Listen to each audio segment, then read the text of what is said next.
Welcome, everyone. Today we are starting habit number 5. And I want to tell you that this is our meeting number 17. And I wanted do not start with our message board. But guys, I cannot. You are troubles.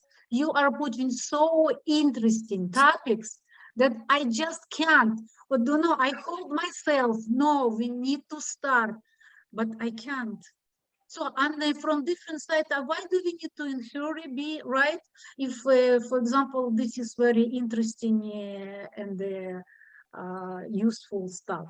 So I will try to be, Manik, did you say hello to us?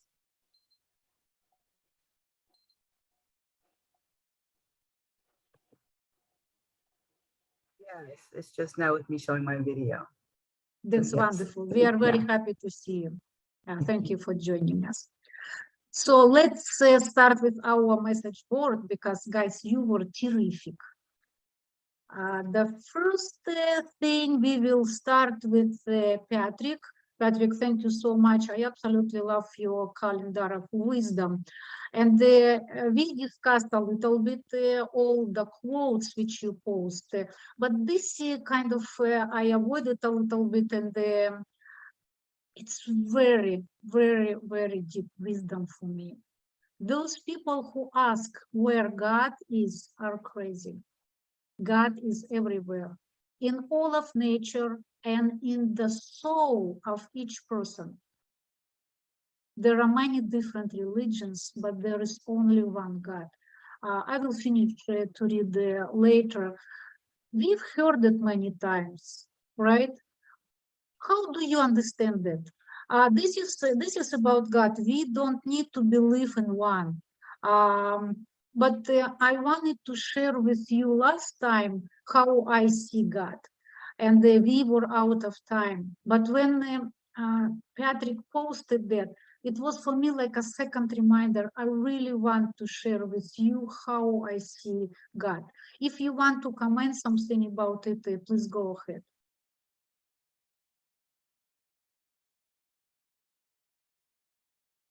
If you will add, you always welcome. So then let me share with you what is God for me.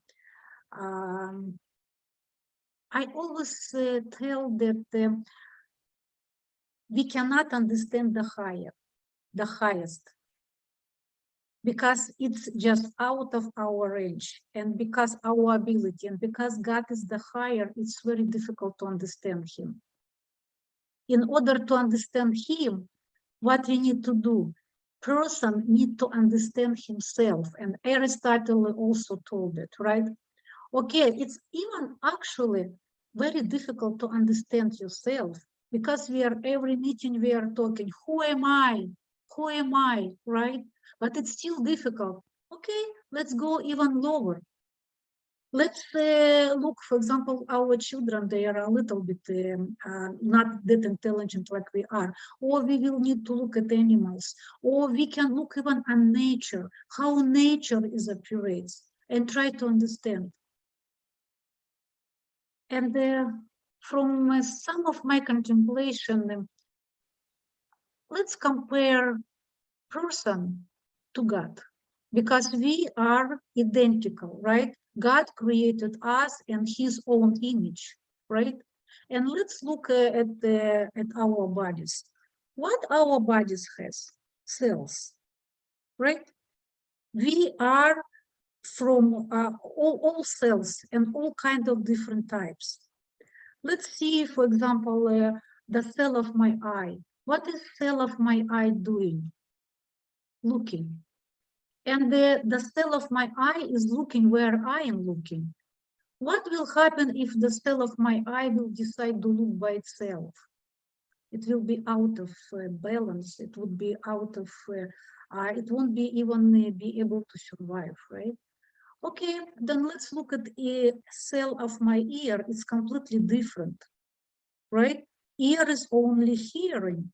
So what if, for example, somehow, let's imagine a cell of my eye and cell of my ear, they met. And they're sitting drinking tea and saying, hey, Duna, what are you doing? And the cell is saying, I'm just looking.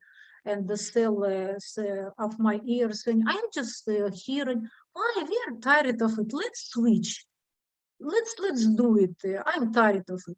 And they switch. And what will happen? They are not equipped. They don't have any options to do that. They don't have any ability to do that, right?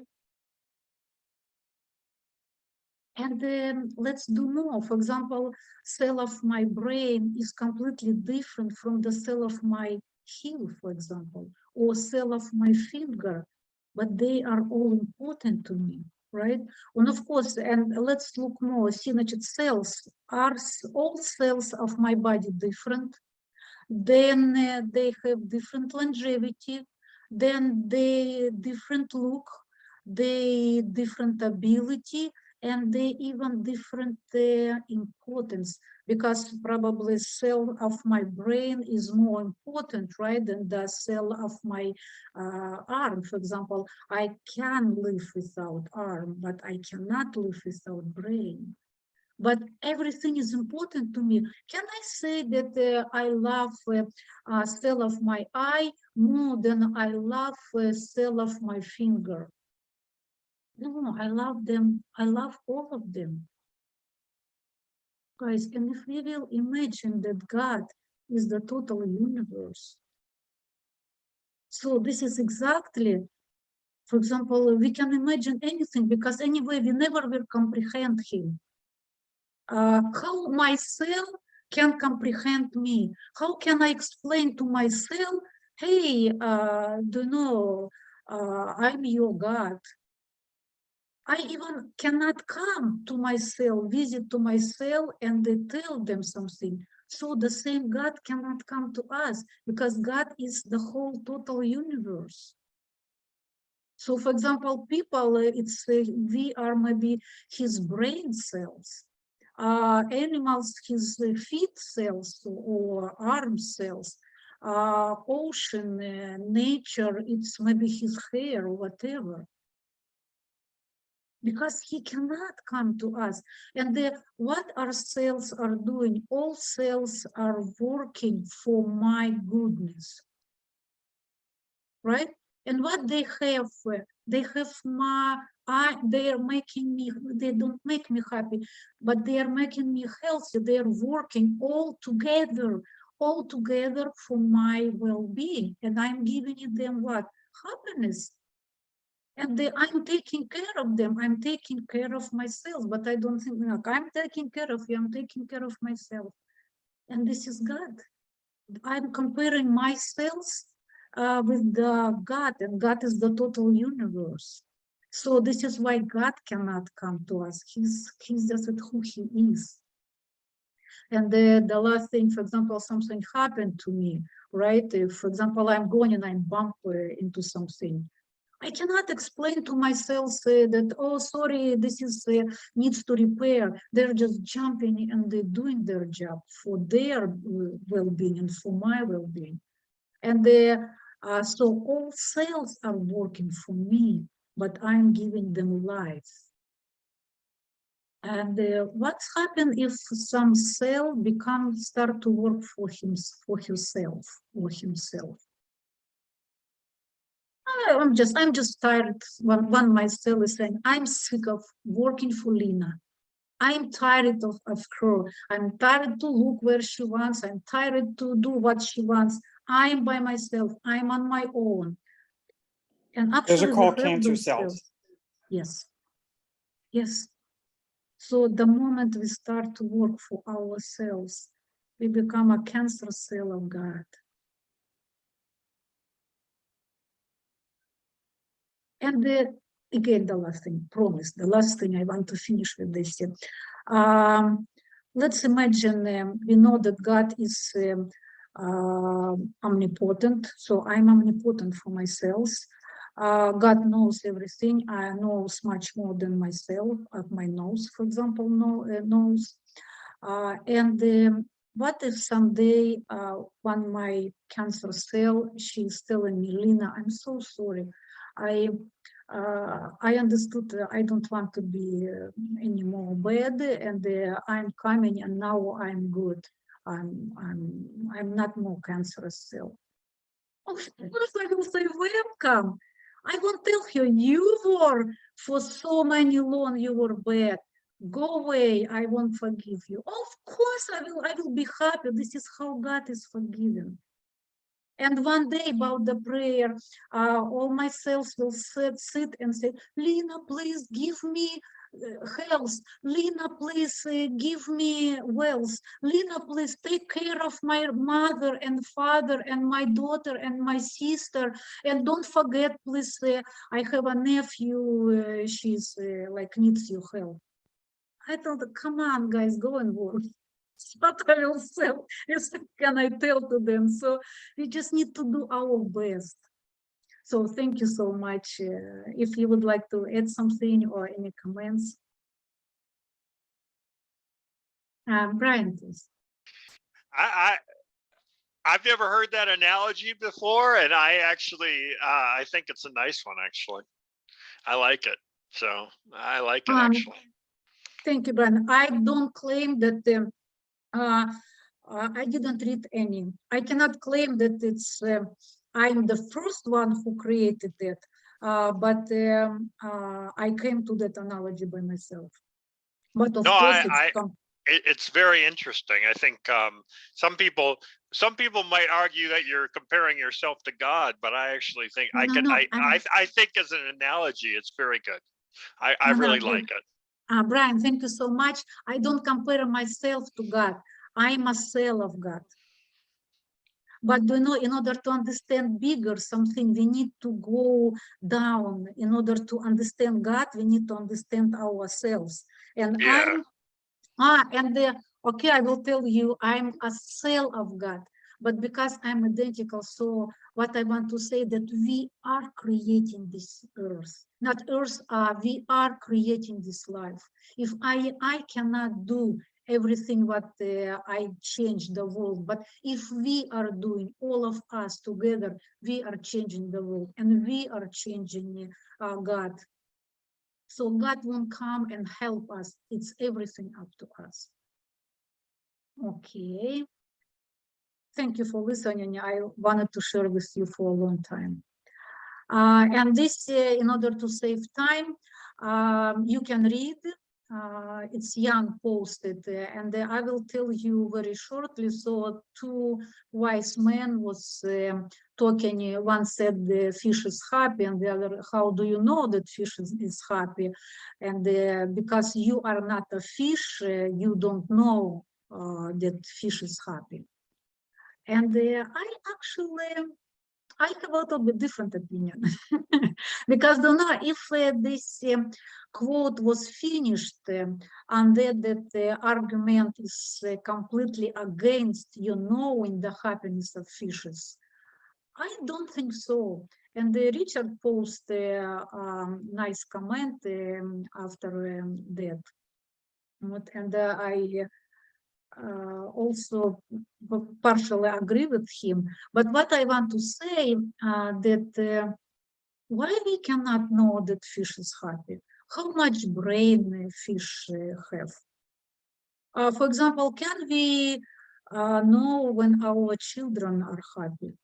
I think every parent will say, I know absolutely that my child is happy, right?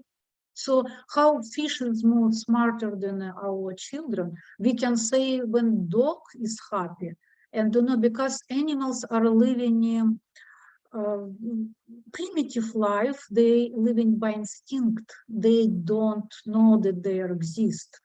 And, so it's very simple. If no threat around, and they are fed, and they have roof, and they are not cold, they are happy. And how they look, they are happy. So because I think we can at least Okay, at least gas, the fish is happy if nothing is around, threats no around, and they're fed and they are in the good temperature. So absolutely, they're happy. Do you know? Yes, exactly. Violetta, wonderful. Is he happy? Do you know if he happy?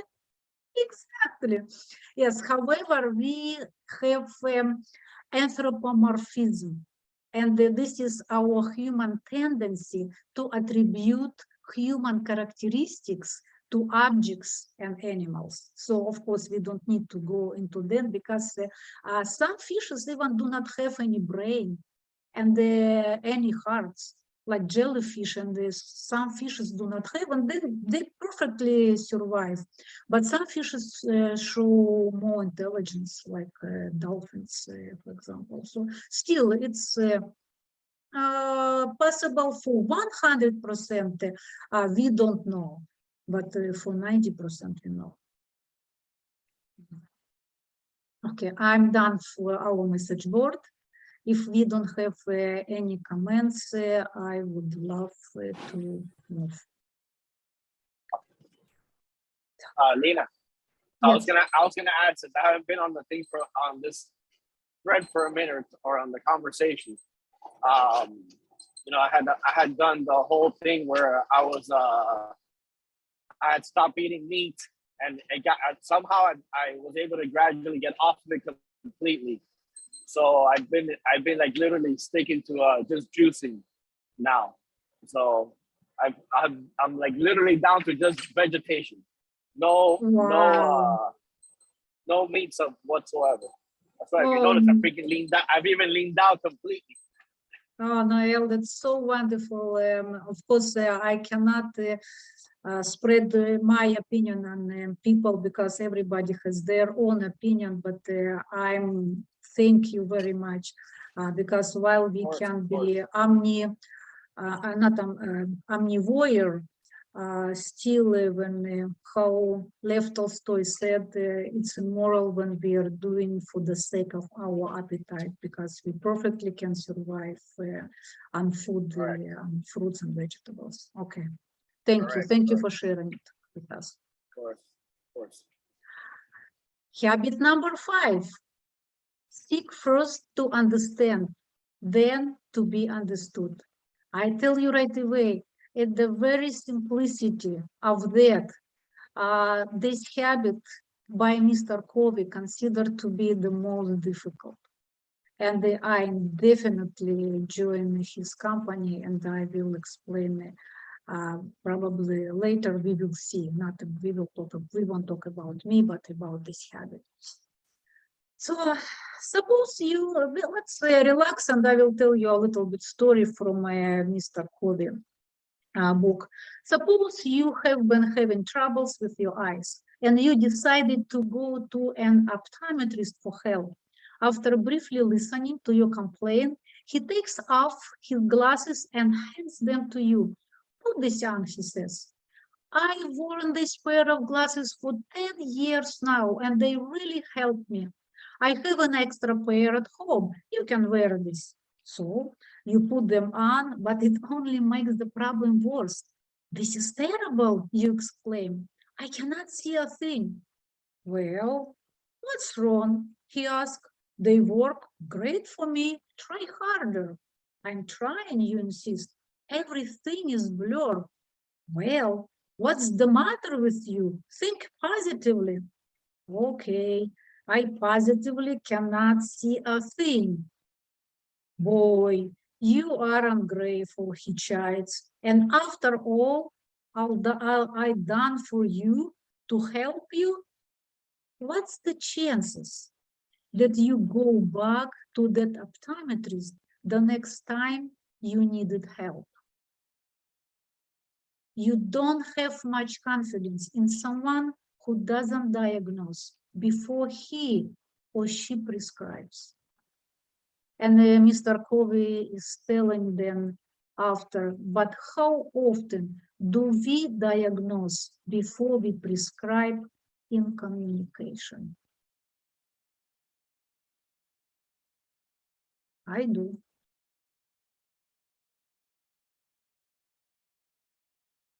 Come on, honey, tell me how you feel. I don't know, I know it's hard, but I'll try to understand. Oh, I don't know, Mom. You think it would be stupid. Of course I wouldn't. You can tell me, honey. No one cares for you as much as I do. I am only interested in your welfare. What's making you so unhappy? Oh, I don't know. Come on, honey. What is it? Well, tell you the truth, I just don't like school anymore. What? You respond incredulously. What do you mean you don't like school? And after all the sacrifices we made for your education, education is the foundation of your future. If you would apply yourself harder like your sister, you would do much better. You have all ability, but you just don't apply yourself. Try harder. Get a positive attitude about it. Pass. Now, go ahead. Tell me, how do you feel? Of course, you know the result of this conversation.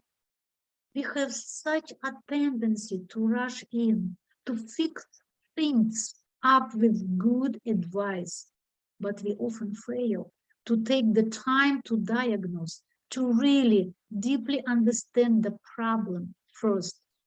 Mr. Covey said that the single most important principle, the single most important principle he have learned in the field of interpersonal relationship. Seek first to understand, then to be understood. He thinks that this principle is the key to effective interpersonal communication.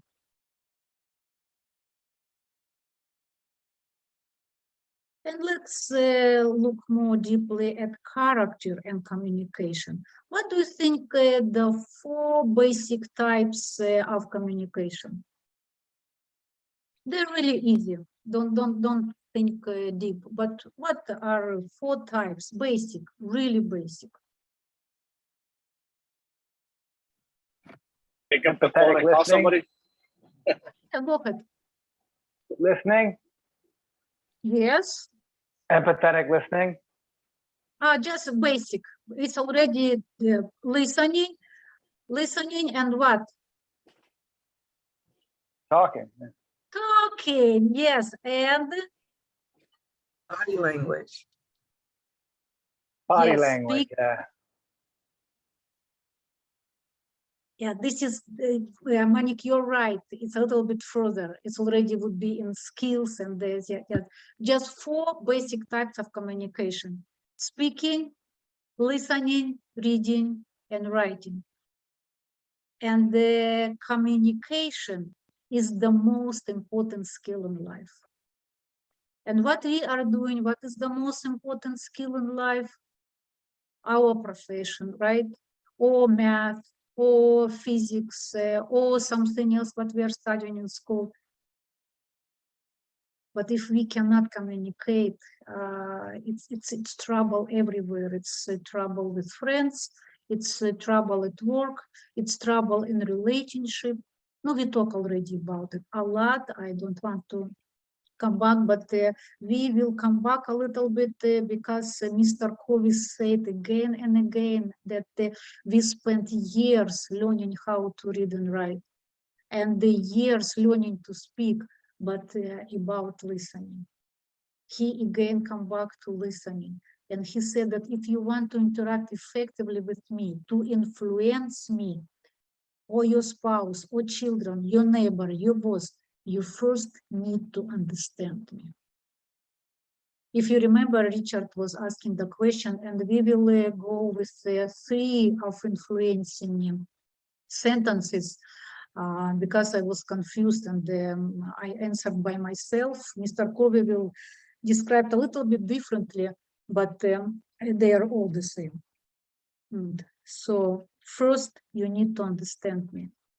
And you can't do that with only techniques alone. If person will sense some technique, he will sense duplicity and manipulation.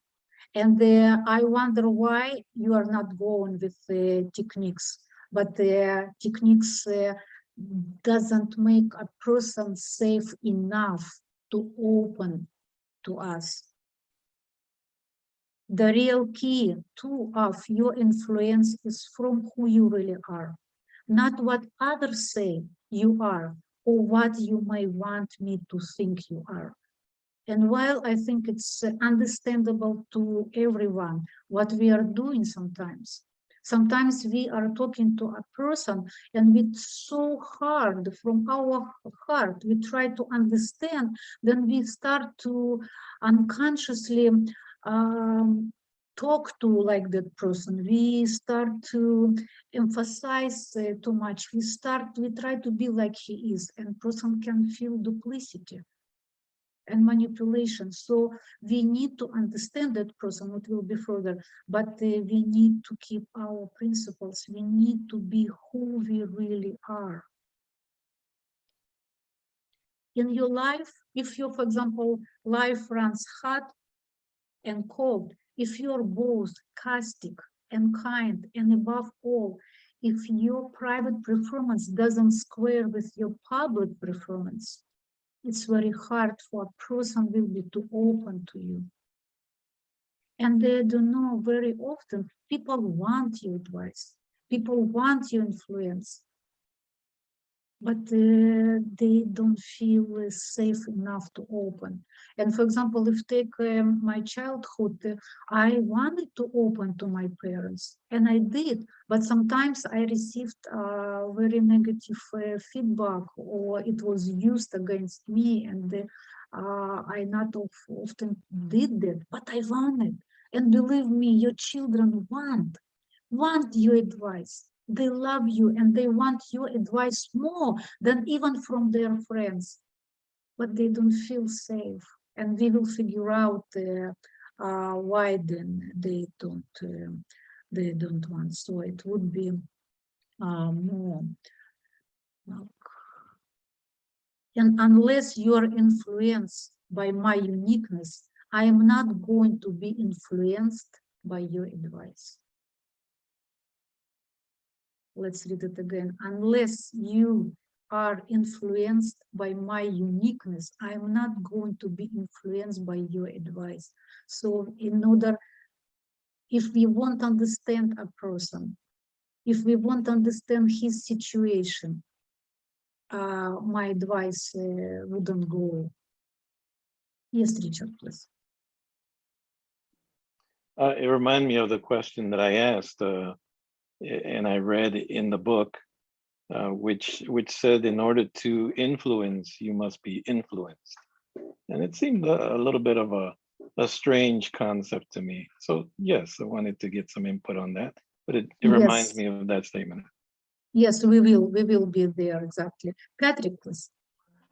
Yeah, I remember Richard posting that. I was like, you know what? I was gonna answer it, but then it was like, it takes too long. But why do you think it was odd? Because this habit says seek first to understand, right? So to understand something, you need to be influenced first.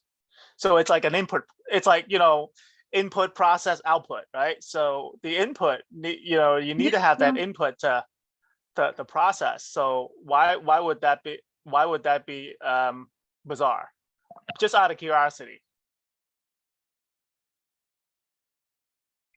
It just seemed that if you're looking to influence somebody, which I don't know if you really should or not, then you must allow them to influence you first.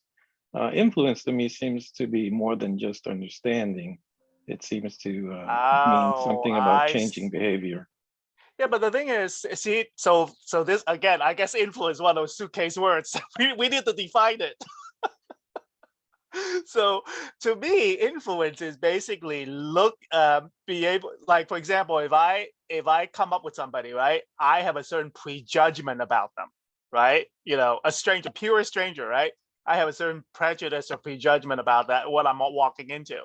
So to be influenced by that person is to basically understand a situation that will change my mind about who they are, so that I could process a thing that makes sense, where where it could be arriving to a win-win or whatever the mutual beneficial outcome is for both of us.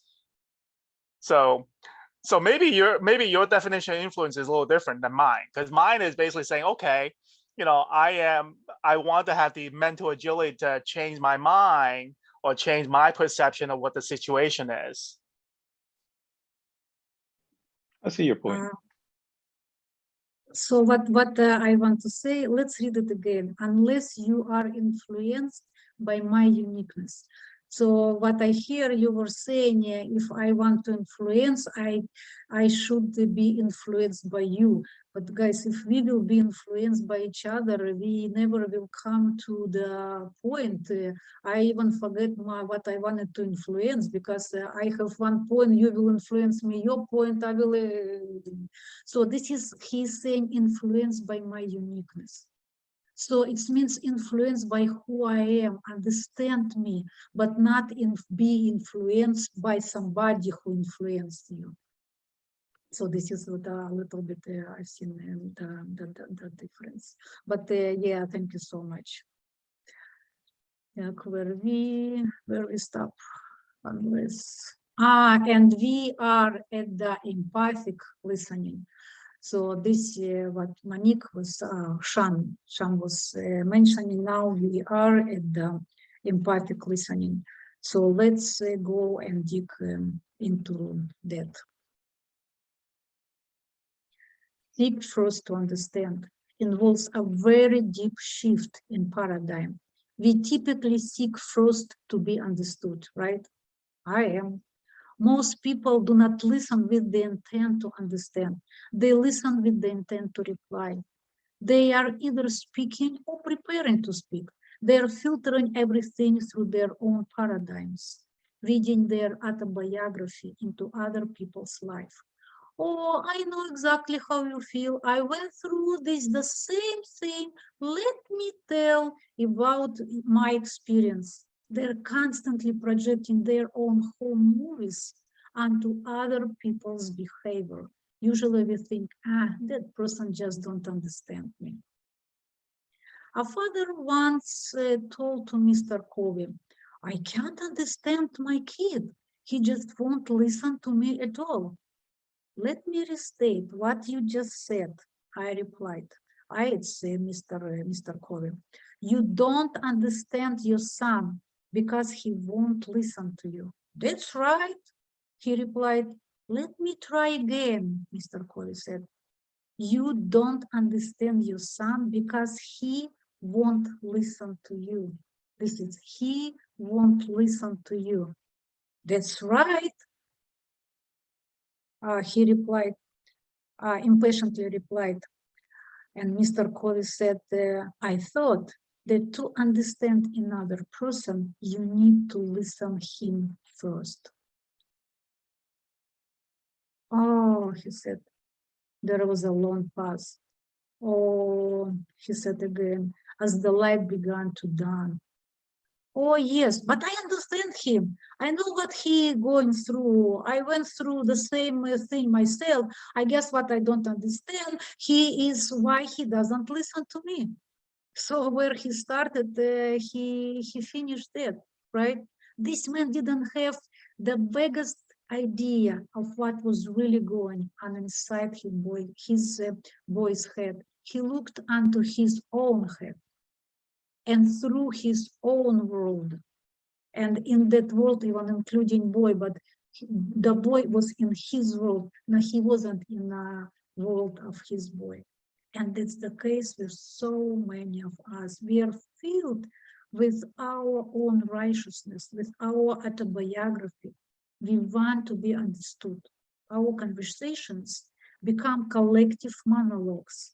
And we really never really understand what's going on inside another human being.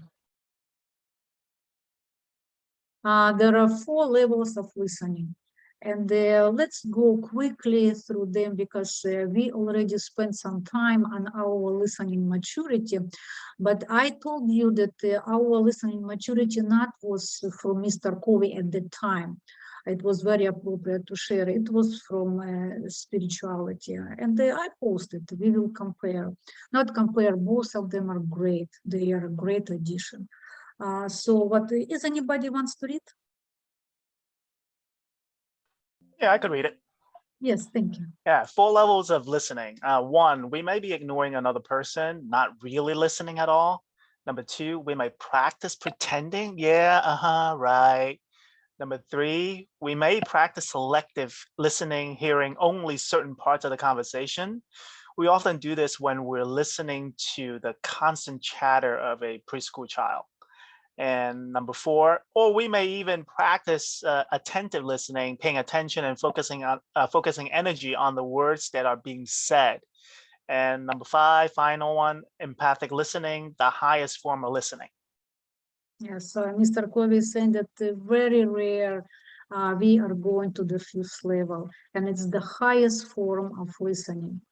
And there is our previous listening maturity. We have, this is from spiritual learning, I shared with you. And there is 7 steps. And what I want to say, both of them are great. If we will look on the Mr. Covey steps, we actually step from 1 to 4, we can see it's what we do wrong, right? And only the 5th step, empathic listening, is what we're supposed to do. From the spirituality, this is actually 7 actual steps how we can improve. How can we improve our listening skills? So first we need to have a desire, then we need to try to hear, then we try to understand at least something, then we try to remember something, that we continue what person say, like rephrase, and only after we can, number 6, we can say our opinion. And, so I think both of them are terrific. This is very interesting. Empathy is not sympathy. Sympathy is a form of agreement, a form of judgment, and it is sometimes the more appropriate emotion and response. But people often feed on sympathy. It makes them dependent. So I highlighted the word agreement. So let's see what is empathy.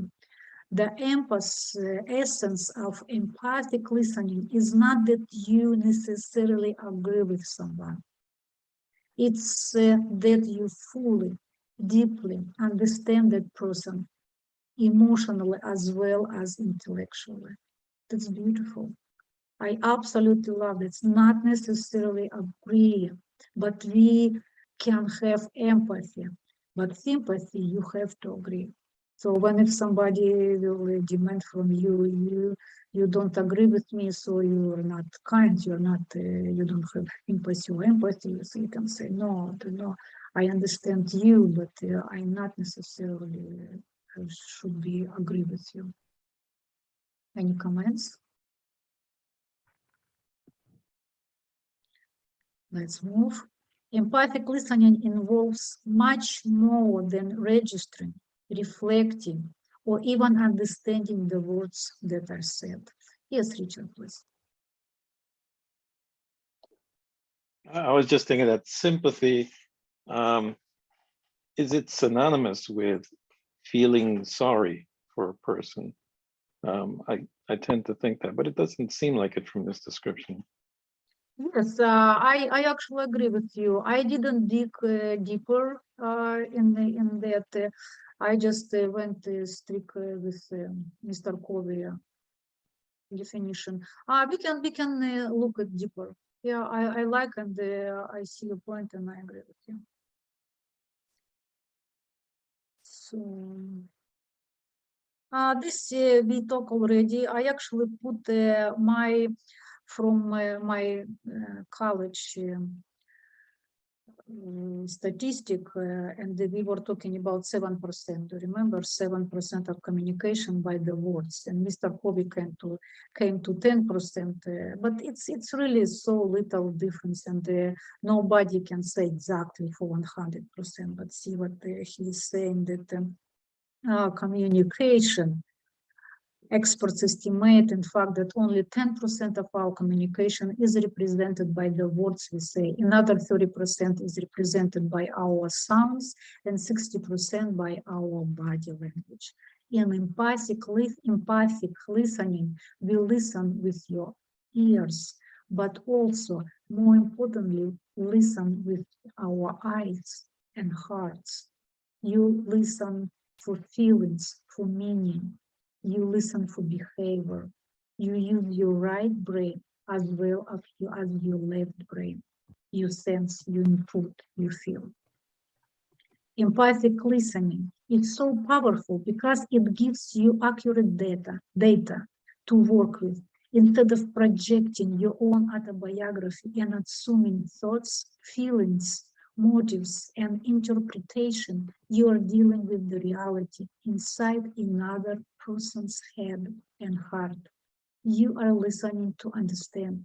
You are focused on receiving the deep communication of another human soul. Empathic listening is a tremendous deposit in the emotional bank account. Yes, Patrick. So this ties back to being influenced, right? Is basically you're collecting the data to actually determine the correct course or the optimal course to interact with this person. I mean, is that a fair statement, kind of, sort of? I see what you mean. It should be how he said, with our hearts. So it shouldn't be something extra which we don't need, because we are talking to a person about particular course. And if that person wants to talk to him, let him tell you everything what he wants. So it's not our job to pull from him. And you said raised very good question. A little bit further, we will, Mr. Covey will explain all of that in steps. Thank you, Patrick. Monique, please. I'm going to make this really quick. My grandmother, she passed away a few years ago, but in my childhood, my grandmother hardly ever smiled, unless you were giving her money, of course. And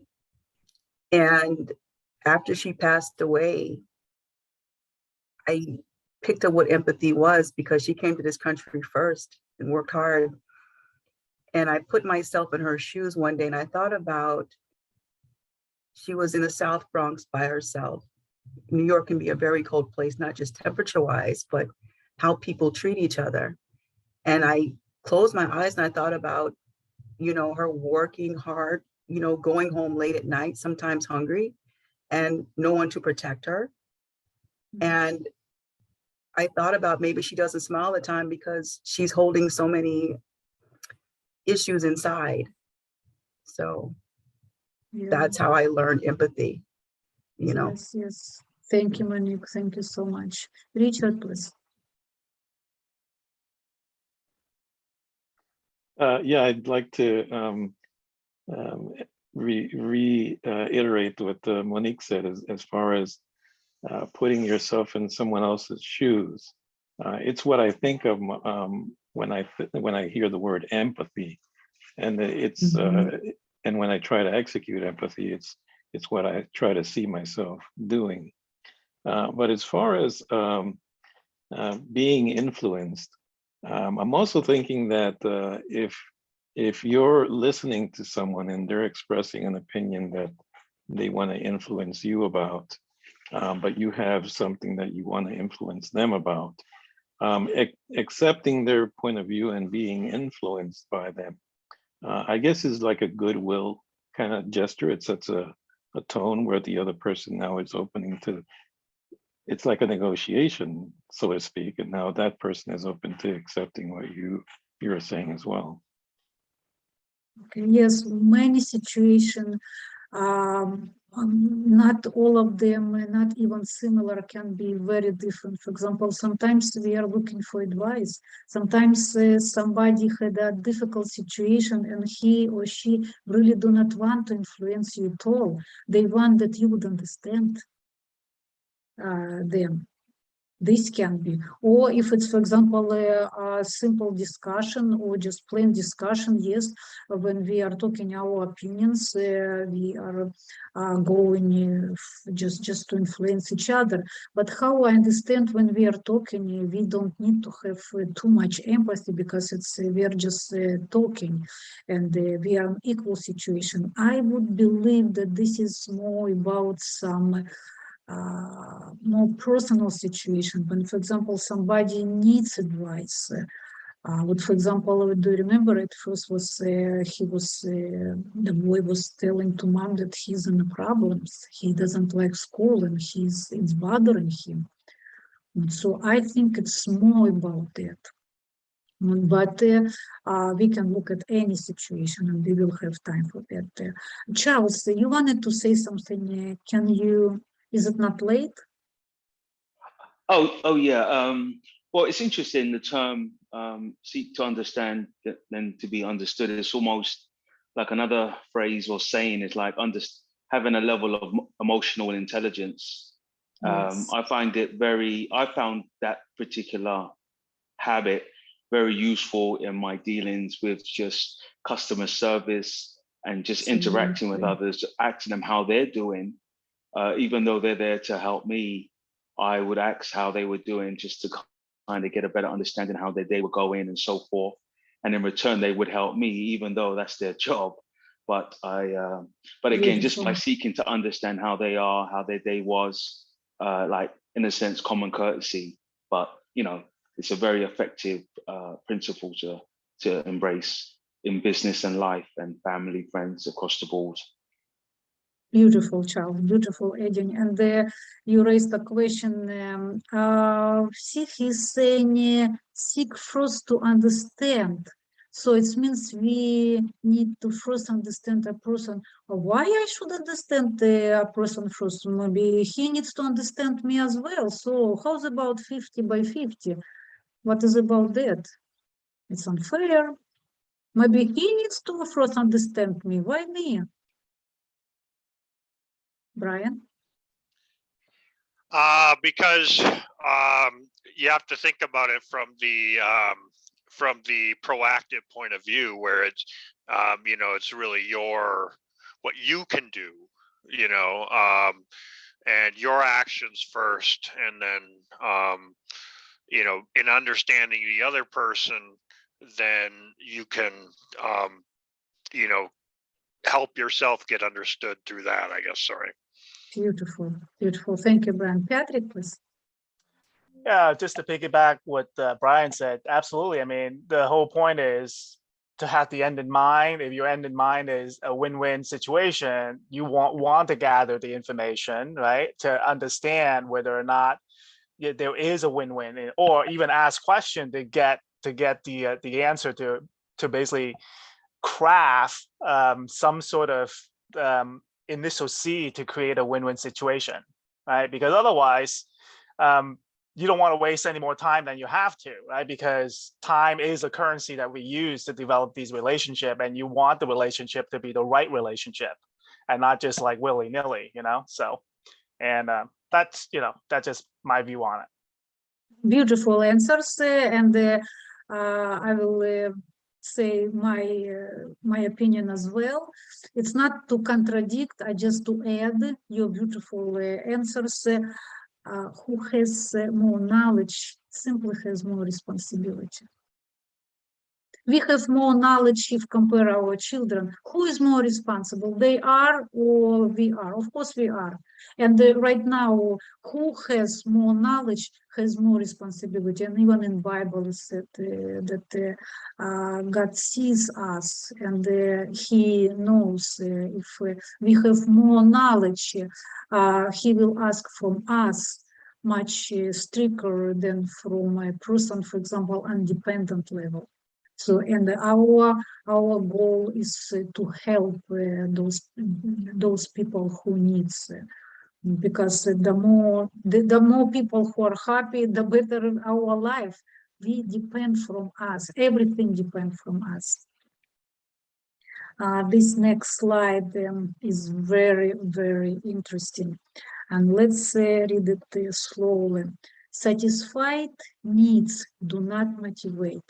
What do you think about it? It's only the unsatisfied need that motivates.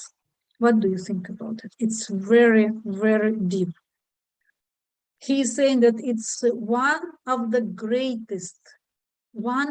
greatest insight in the field of human motivation. What are your thoughts?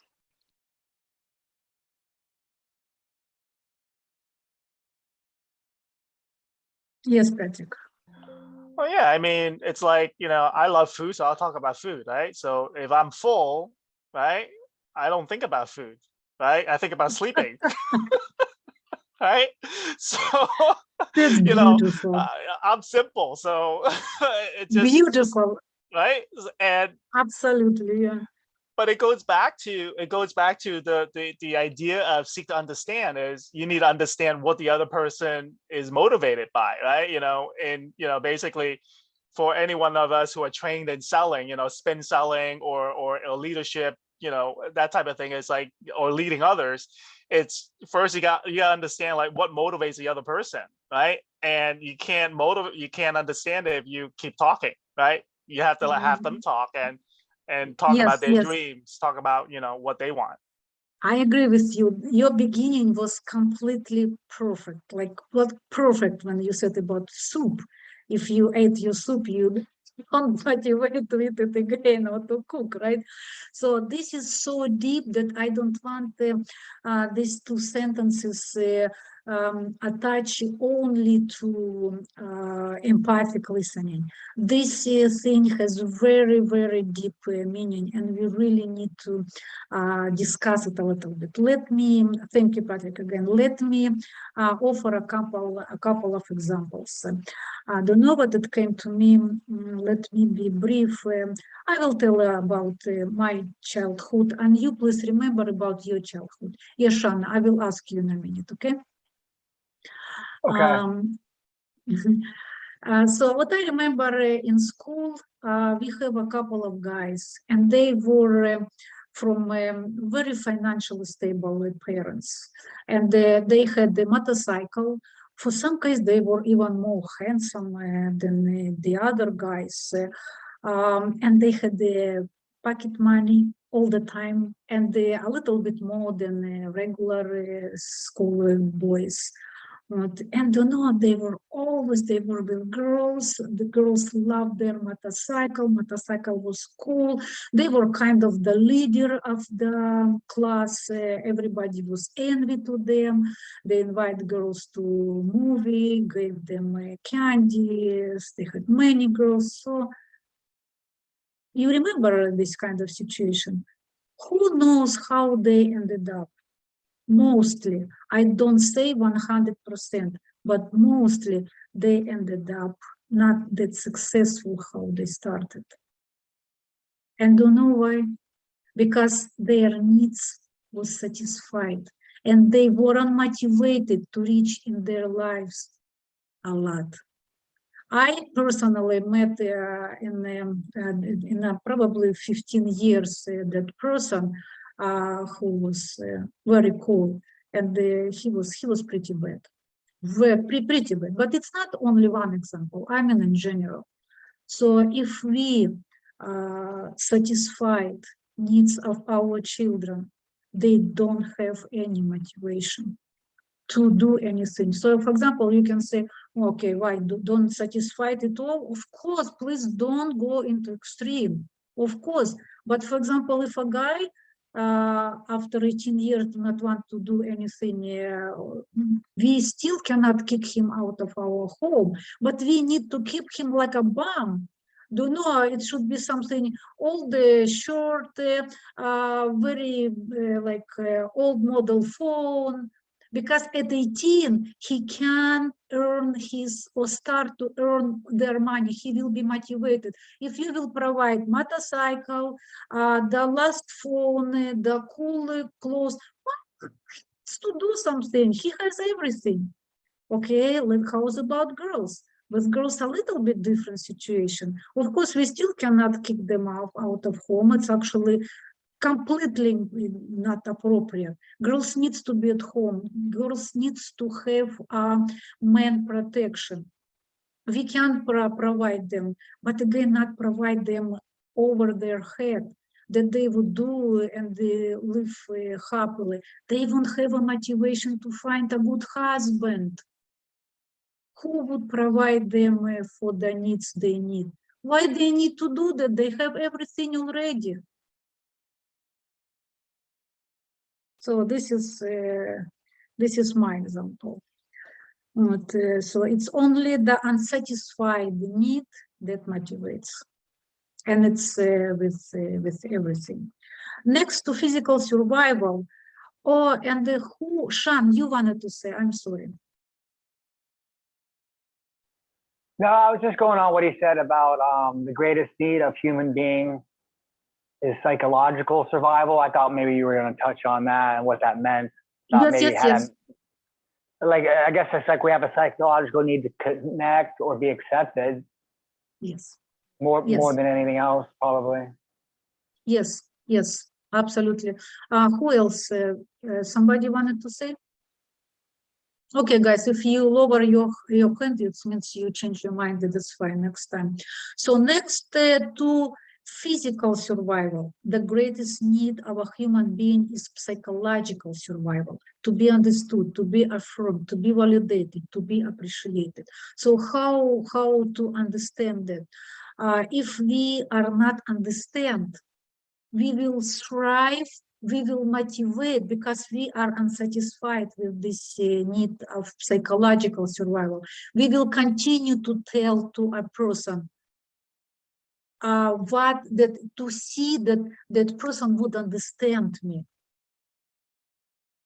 And the problem will still be in the air. But see what's happening here. I wonder, for example, somebody wants me to understand the situation. I'm ready with my advice. And so it means I'm taking an air from that person. That air psychologically cannot survive. I need to understand and see. I understood, for example, somebody. What I took my time and I understood. And the person, he's satisfied. And now he is ready for my advice, if I would like to say advice, or maybe just a conversation, right? When you listen with empathy to another person, you give that person psychological air. And after that vital need is met, you can then focus on influencing or just a problem solving. At one seminar in Chicago, Mr. Covey instructed the participants to practice empathic listening during the evening. The next morning, a man came up to him and almost bursting with the news into his face. Let me tell you what's happened with me last night, he said. I was trying to close a big, and he started to describe. So he was trying to close a big commercial real estate deal.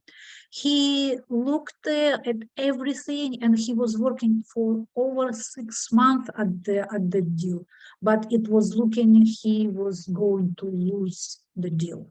And so he was panicked. He tried everything, every sales technique he could. He was doing everything, but it was obvious the deal is going to be closed. So then he said to himself, well, why not try? What not practice what I learned today and seek first to understand, then to be understood. And I've got nothing to lose. So he continued, I just said to the man, let me see if I really understand what your position is and what your concerns about my recommendations really are. When you feel I understand them, then we will see whether my proposal has any relevance or not. I really try to put myself in his shoes. I try to verbalize his needs and concerns, and he began to open up. Guys, he got the deal. Just with this simple technique.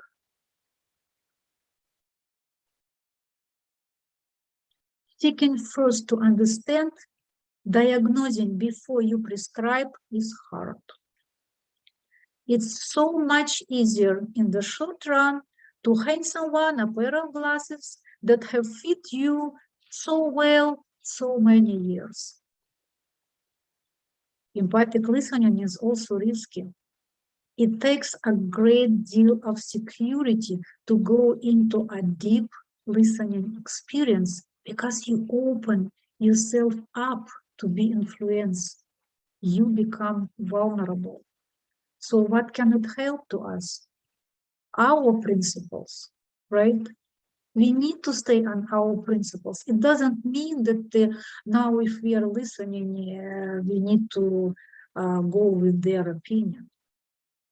It's a paradox in a sense, because in order to be influenced, you have to be influenced. This, Richard, I think what you were asking, right? See, it's already the second or third influencing. And let's read what Mr. Covey exactly answered. That means that you have to really understand. So, and before, do you remember it was, we were having a conversation, discussion, you need to be influenced by somebody's uniqueness.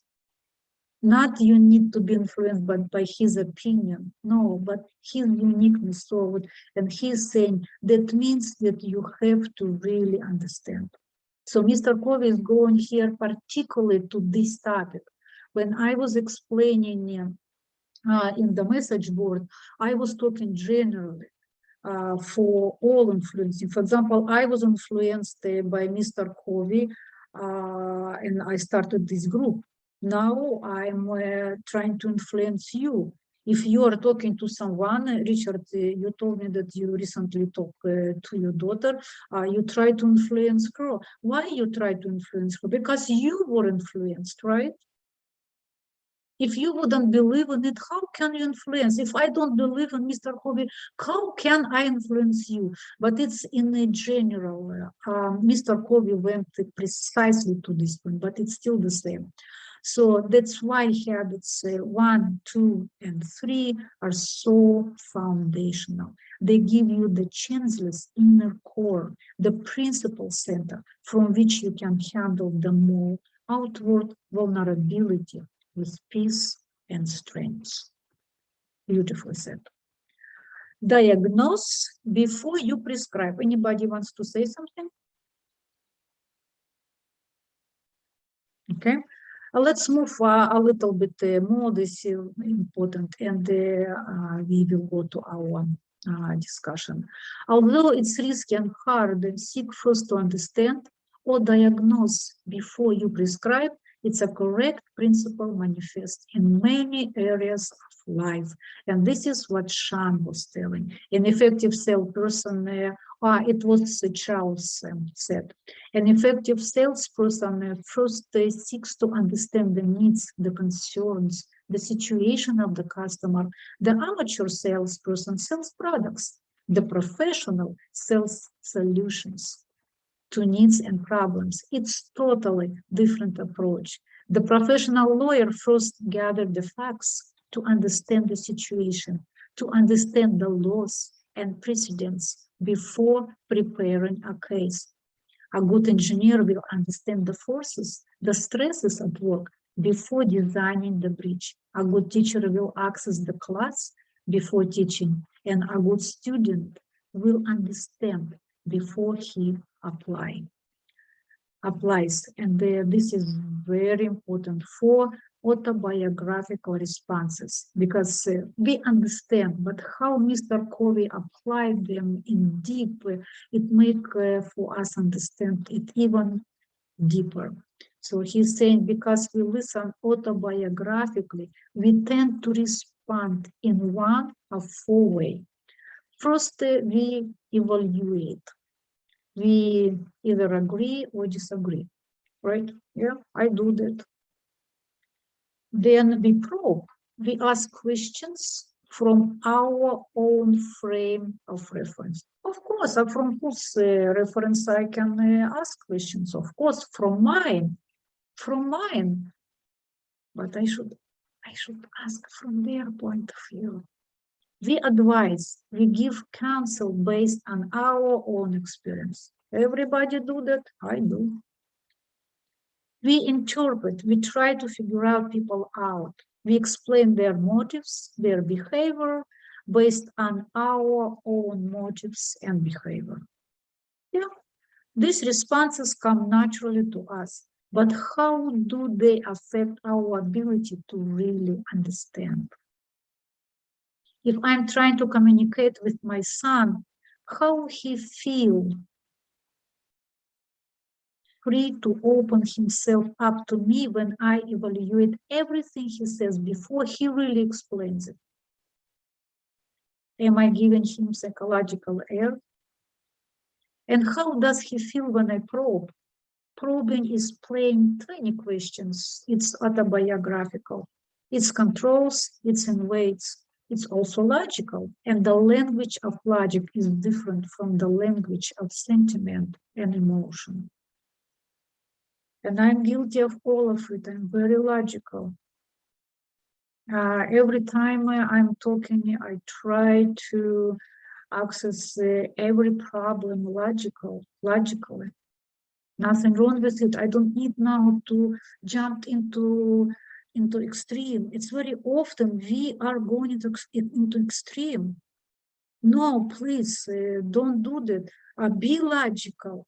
Just add a little empathy and try to listen the other person. Don't remove your logic. Yes, Richard, please. Strangely, this reminds me of the story of the fish. In that, just like we presume to know what the other person should be feeling or doing, can we also presume to know when a fish is happy? I just thought I would add that. It came to mind. Yes, I see what you mean, and there is no one exact answer. I still can tell to my opinion that now we cannot say that we don't know anything. If, for example, I see my child is happy, I say, no, I'm not a child. I am not my daughter. I have no idea if she's happy or not. And the same, we can't presume something. We cannot go into a different angle and say that, oh, if not, I'm not my daughter, I don't know if she's happy or not. Or don't know, my husband, I have no idea if he's happy or not because I am not him. So something basic we can assume. We cannot do now to say, you don't know. I know something and we know something. We have some experience. So this is still two different point of view, and there doesn't mean that I'm right and you're wrong, or you are wrong, I'm right. So this is two point of view. Constant probing is one of the main reasons parents do not get close to their children. And you see where's the probing. Probing was number 2. And, how was it going, son? Fine. Well, what's been going later? Nothing. So what's exciting to school? Not much. And what are your plans for the weekend? I don't know. Practically familiar, right? You can't get him off the phone talking with his friends, but all he gives you is 1 and 2 words answers. Your house is a motel where he eats and sleeps, but he never shares, never opens up. And when you think about it honestly, why should he? If every time we answer from our autobiographical memory, we are so deeply scripted on these responses that we even don't realize. This is very important. We don't realize, we don't do it specially. We don't do it to make them bored or make them angry. No, we don't realize that we do them, that we use them. Yes, Richard. I find that probing and diagnosing seem to me to be coupled together. And how can you diagnose without probing or asking questions? Now, it says from our own frame of reference. I'm not sure that I know how to ask questions from another frame of reference, but that's my style of diagnosing, is just asking questions. And is that probing? Yes, good question. Usually what he means, not usually, what I think he means, we are asking from our experience. So preferably we need to ask more from their current situation. For example, if somebody, a child talk to me, and I will ask questions not based on what he's telling to me. I will ask based on my experience, what I had problems. I'm asking those questions. I've heard that those questions, even questions, even with the people who I'm talking with right now, not right now, in my current life. And the many questions are asked completely, they are irrelevant to me. And I'm talking one thing, but the person is so in his or her autobiographical answers that they are asking questions based on their experience. So maybe this would be some kind of explanation. Yes, Patrick. Yeah, to me, this autobiographical response, and this is where, go back to what Brian said a while back, where he's like, you think you're making an emotional deposit, but actually you're making a withdrawal, or it's not a deposit from the other person, right? So an autobiographical response, right, from our perspective, is a deposit. They're like, hey, come on, I'm asking questions that I want to help you. But from their perspective, it's like, you haven't earned my trust. How can you, why do I want you to help me? Right? Yeah. I don't trust you. So. Yeah, very good, Edin. Thank you, Patrick. So Mr. Covey had taught this concept to thousands of people in seminars across the country, and it never failed to shock them. Never failed to shock them deeply as we role play empathic listening situation, and they finally begin to listen to their own typical responses, and where they begin to see how they normally respond and learn how to listen with empathy, they can see the dramatic result in communication. Too many seek first to understand becomes the most exciting, the most immediately applicable of all the 7 habits. So what he's saying that we can start this habit right away. However, we were gradually coming to that, but sometimes when Mr. Covey was asked to teach some organization or solve the problems, he started to teach people with habit 4, 5, 6. And then he influenced them, and they were coming home and they were studying habit 1 to 3. So guys, it's 5:17. The next slide is very big, and I would like to stop here and hopefully ask you if you prepare some situation. And at the end, we will have another homework, but we will still work on the win-win situation because it's very deep, very exciting, very beautiful, and we can work on it all our lives. Mr. Covey said that he's working.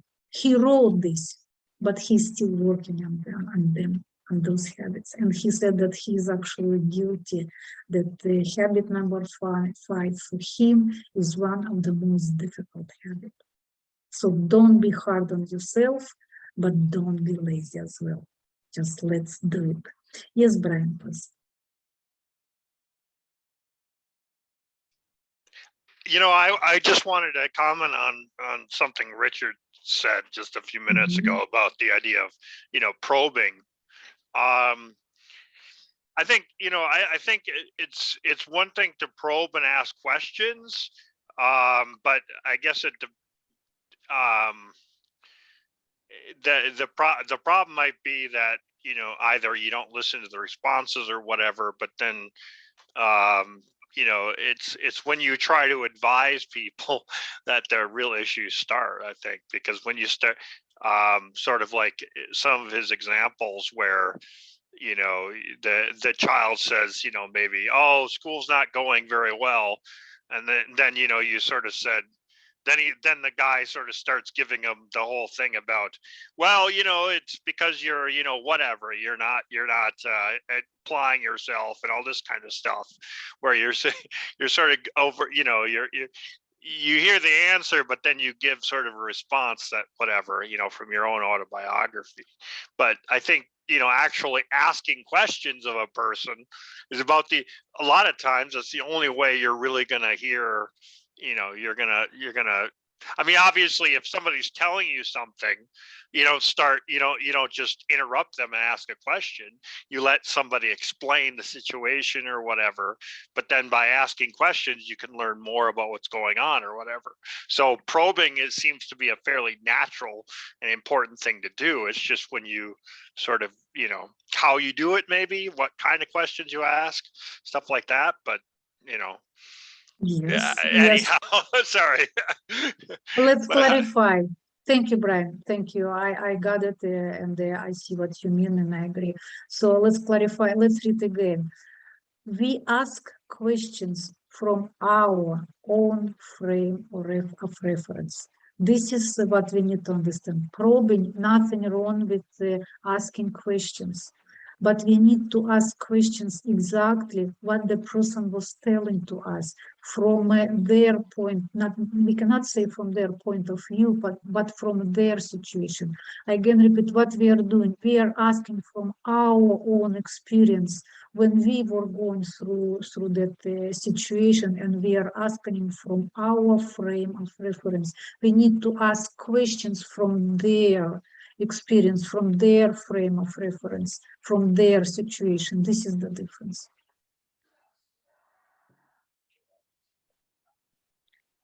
Well, Valentina with us. Hello, Valentina. Very nice to see you.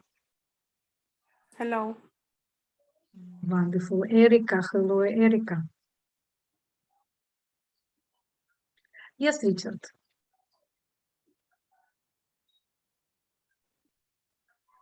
So I found that one part of this listening lesson, habit 5,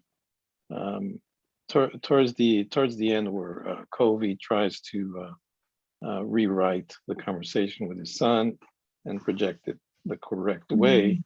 He mentions about and you showed part of it in your listening maturity as well, is to copy back or read back or show some understanding of what the other person is saying by repeating that back to them.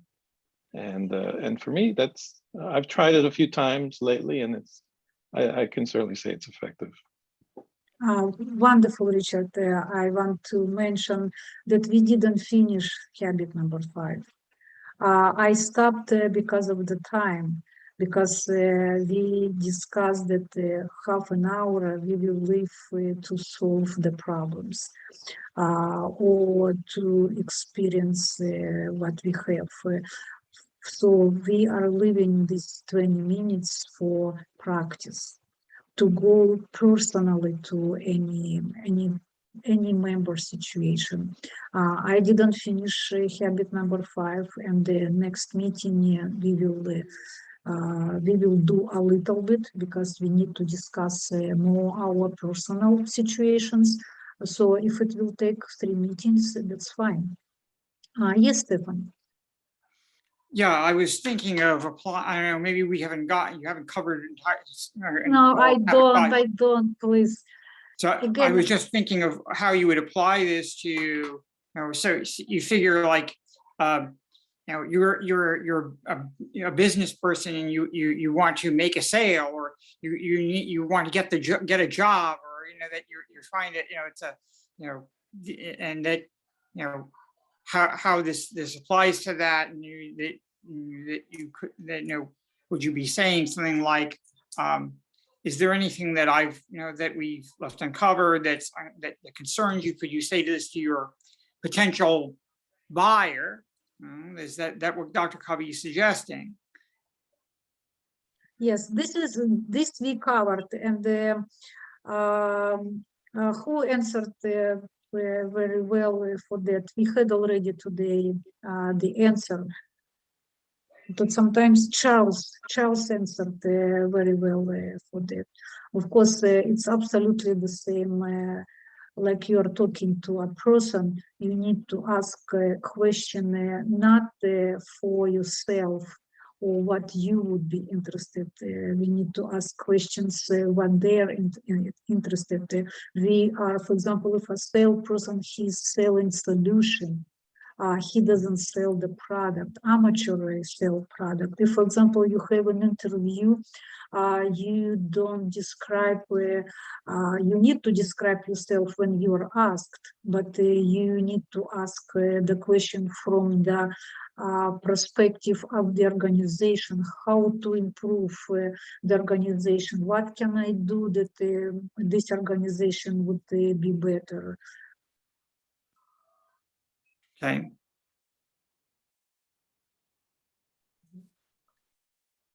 Yes, and we will continue. It's just the beginning. We will continue, and please keep all your questions, and we will come back to them again. Brian, please. I was going to say, kind of along the same line, Stephen, that like when you're either in a job interview or trying to make a sales, I think the important thing is to gather as much information or data about what the other party needs to do, what they're after, and then craft your own sales pitch or whatever based on their needs rather than sort of putting your own needs ahead, I guess. Yes, Brian, absolutely. People like when we talk about them. Do you think if we will ask questions about them, they will feel irritated? No, we love how we love talk about us. Those people like when we talk about them. So yes, ask questions not about from your own point of reference, from not your experience. I was selling the product this way. Let me ask question how I don't know from my point of view. No, ask about them. You are completely right. Thank you. Patrick. Yeah, the example that I was gonna give is like non-business related. It's like, hey, I love Star Wars, babe. You want to go see Star Wars, right? Versus like, hey, how do you feel about seeing a movie tonight? That's the difference, right? First one, my reference, right? Second is like, basically open-ended question about, hey, feel like a movie? She might be, nah, man, I rather just have a bubble bath and you leave me alone, right? So it could be that. Don't know. Sales right? call. Yeah. Yes, and exactly. And thereafter, it doesn't mean that we need to keep silence now completely and only hear them. So in our listening maturity number 6, but we have to say our opinion. This is the point of the conversation.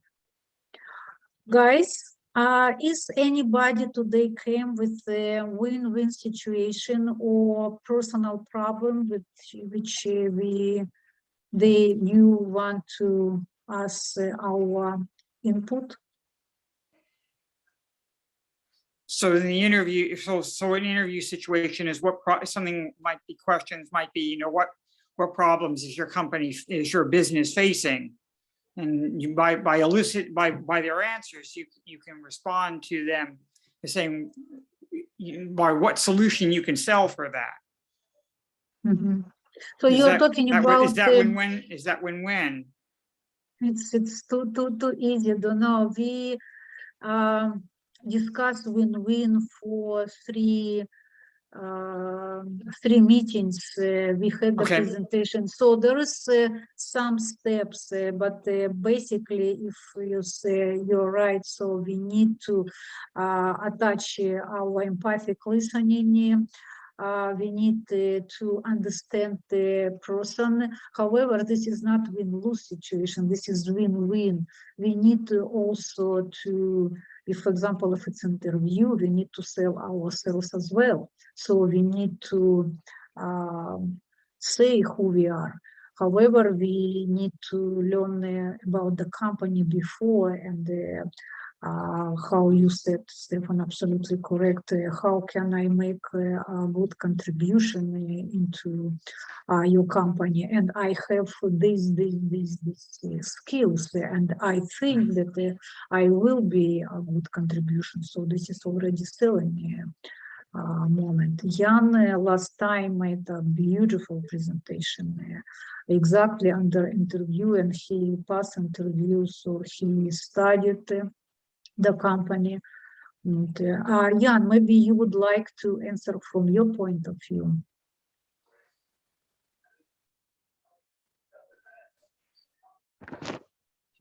For what question? Yes, Stefan, would you like to repeat the question? So the question is, so if they, a common thing in an interview, or if you're doing sale, if you're being a salesperson, if you're selling something, I would think that a question you'd ask is what problems is your business facing, and see how they answer that. That would seem to be being empathic in a business sense, in the business sense. And that you look at their responses, and that from their responses, you can tell them, if you've got something that can solve those problems, you tell them what you can do so that to help them with their problems. That would seem to be an example of win-win in a business situation. I want to know if that's right. That's a way to approach something like that. Yeah, Yes, I agree with definitely. you. Yeah. Yes, you sell yourself as a solution, not an employee. And so, yeah, that's they want their investment to get return, and you help them to get their job done. Yes, don't talk about a lot of yourself. Talk about how can you help the company. Yeah, absolutely. Yeah, that's a win-win. Yes. Are there Thank any you, thank you.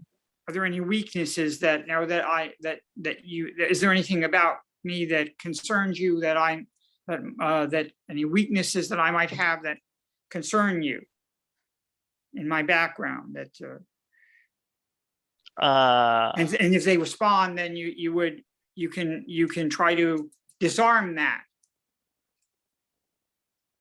Sorry, you mean if they ask what's your weakness? No, not if they ask if your weakness. Asking them, is there anything that that it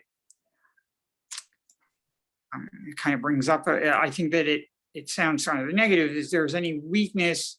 If there's anything that in my background that concerns you about, that you have any concerns about? Oh, you mean you give the suggestion to them That about I their asked, weakness? I asked them, is there anything that would that other is there anything that other candidates have that you think that I don't seem to be as strong at, and that you're able to if they tell you, I mean, the problem is that you want to generally stay positive in an interview sales situation, but by doing that, if they can talk to you, then you can get a chance to disarm it. I don't know how. I think I was going to say, Jan or Stephen. I think that's a proactive approach to it. I think they do suggest asking such questions, because then you can try and find out more information about what they hear, and what they see, and then sort of answer those questions, answer their concerns. So too, Anybody else? Stevie, when you mentioned when you're speaking to the business and you ask them what are the issues or vulnerabilities? When Lena mentioned that people like to speak about themselves, like to hear about themselves, maybe a question could be something like, what would you like to see in the business? In that aspect, you're having them dream about what the future looks like, and bringing things out that way. What would the ideal candidate for this job be?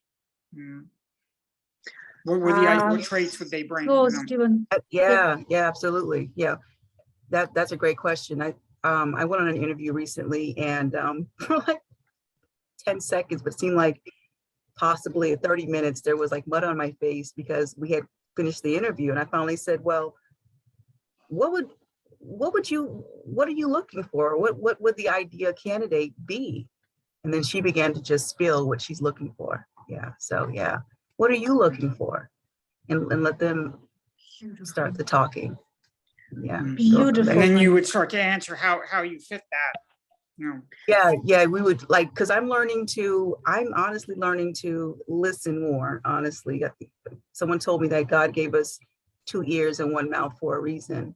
So yes. have them listen to them as he or she begins to speak on their dream candidate.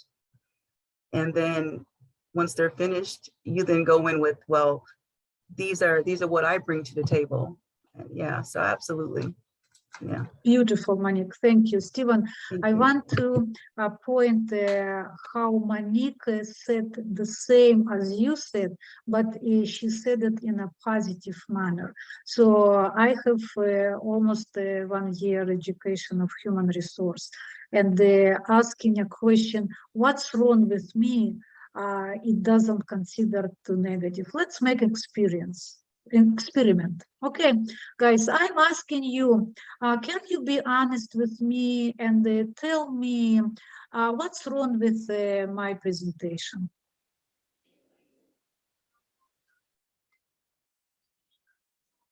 Hello, guys. No, you're I'm fine. asking. Let me see if we can. It's too So short. I'm fine. Okay, I'm fine. Thank you. So it's what you will hear. So when you are asking person in his face, tell me what's wrong with me, you never will get the answer. And it's actually create the feeling that you are not sure in yourself. So Monique, what she said absolutely the same, but in a very positive manner. She said, what the good candidate, what the ideal candidate you're looking for? And they will tell answer to that question openly, and you will understand much more than from the question, what's wrong with me? Because the negative is going to put people on the spot and make them feel uncomfortable. Don't talk, nothing negative in the interview. It's completely everything positive. Never said why, for example, even if a person left the previous job because he hated the boss or the coworkers were sucks. No, never mentioned it because it didn't work for me. You don't need to lie, of course, but there is many reasons why you left, for example, the previous job. It's not necessary to say something what is everything what we are saying negative is going straight to us. I mean, in general, right? I mean, in either in job interview or talking with a prospect, right? You know, they want to hear that you're willing and able and capable of solving their problem.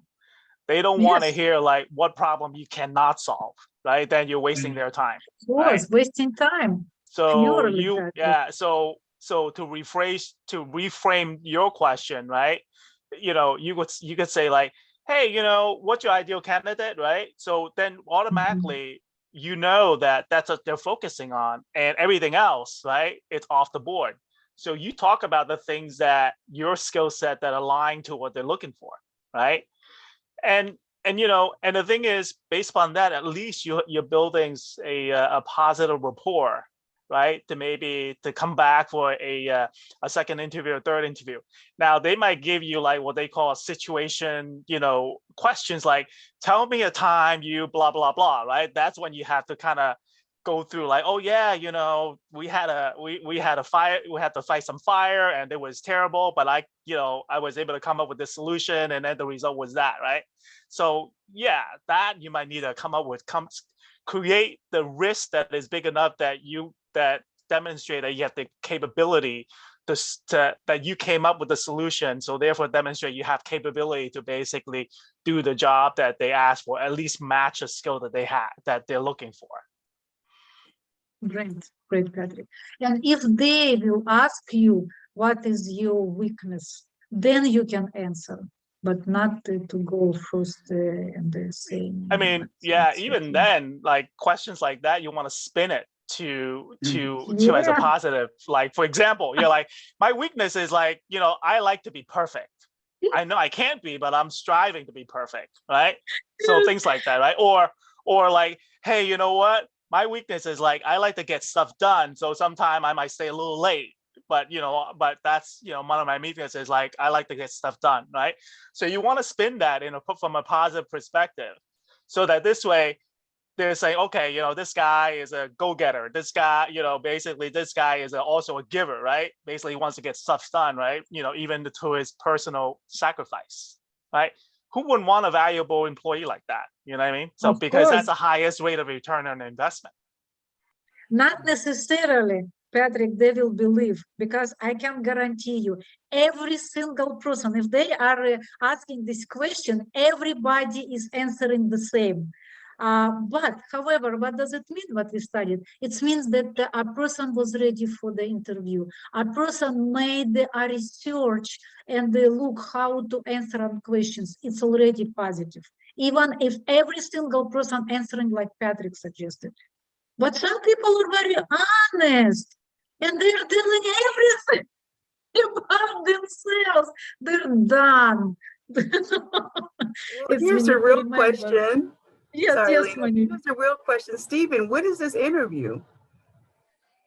I'm just going generally.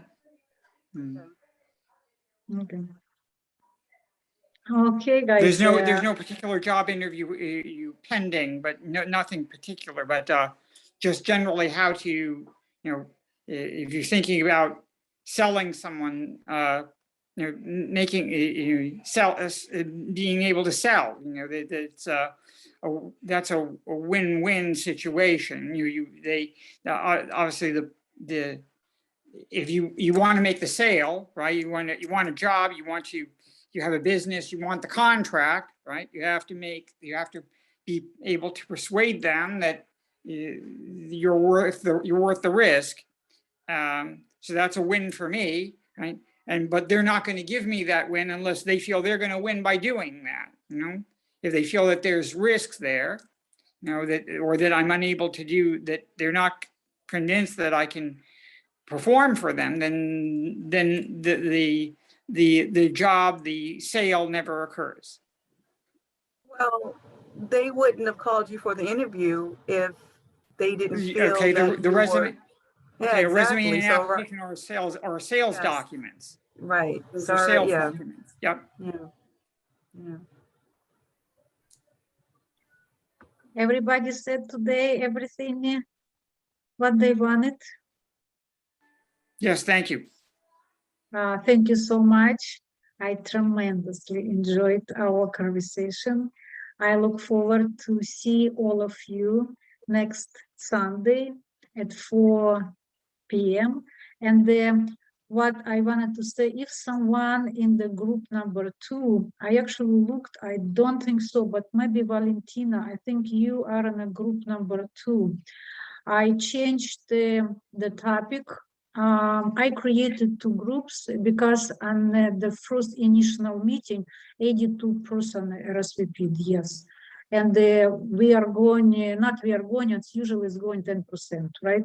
So if 82 RSVP, so it's exactly 16 people came on the first meeting. It's still good. And then we come to this group, so to have the second group, it's not necessary anymore.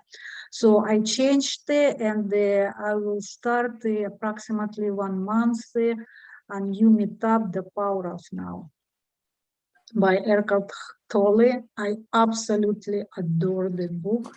And Brian, I answered to you, not answer, I wrote to you on the message board that it's I didn't want to lose you. You are so valuable that I actually was kind of scared that you will be gone with that book. But I was overcautious, and I wrote that it's a different techniques and principles. And no, it's actually not exactly correct. It's a different approach. It's really completely different approach. For example, Mr. Covey is offering approach of doing. Mr. Eckhart, he offer approach from doing nothing. But the technique and methods are the same, and do you know what is the same inside out? Well, Techniques. Oh, sorry, Lena. No, that's fine. So I just finished. Go ahead, Brian. Okay. Well, I was gonna say, I appreciate that comment. I don't think they're as far off maybe as that. I sort of I have the sense that there's probably more common ground between them, and I was going to say I've also started reading it because because I've been dealing with a lot of anxiety and stuff, and so it's kind of an approach at trying to to deal with more, shall we say, inner demons rather than on the more inner demons and stuff. So from my perspective, it's kind of dealing with a little different issues and stuff like that. Mm-hmm. And I also want to ask Monique, how did that interview go? That's what I wanted to ask anyhow. Start tomorrow. Yeah. Congratulations. Thank you. They offered me the job. I think it was February. So great. Did you ask that at the end of the interview or early? You said at the end, right? At the end, because she gave me an hour. It was an hour interview, and she I guess she thought we were out of time, but I scheduled my calendar free, to talk to her, and I said, so what are you looking for? Right. Went on a tangent. Well, you usually wouldn't be able to ask something like that at the beginning of the interview.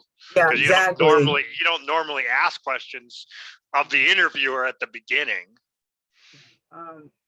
But it's interesting because with my previous company, I was there for 6+ years, fantastic company. But just trying to get to a different position, something I was passionate about, just never worked out. I applied for 3 jobs within the company and just didn't work out. So I began to look elsewhere. And when she called me and offered me a job, I was like, are you serious? Oh, wonderful. But yeah, just Steve, everybody just keep at it. Just keep at it. Put your goals on your wall and just keep at it. And I appreciate courses like this one, Lena. Yeah, I'm just learning about myself and trying to become a better person. So yeah, thank you. Wonderful. Thank you, Brian. So guys, I don't want to spend more your time and advertise the Power of Now. It's not necessary to do right now. I can post it on our message board, and you can read, and if you are interested, welcome. It's a tremendous book. It's about who am I. It's about our thoughts, and it's about how we form. It's about how we live. It's about understanding more God, understanding more yourself. So I'm influenced by that book a lot. Okay, thank you so much. I tremendously enjoyed our conversation. See you all next Sunday at 4 p.m. Bye-bye. Okay, thank you. Thanks, everyone. Thank you.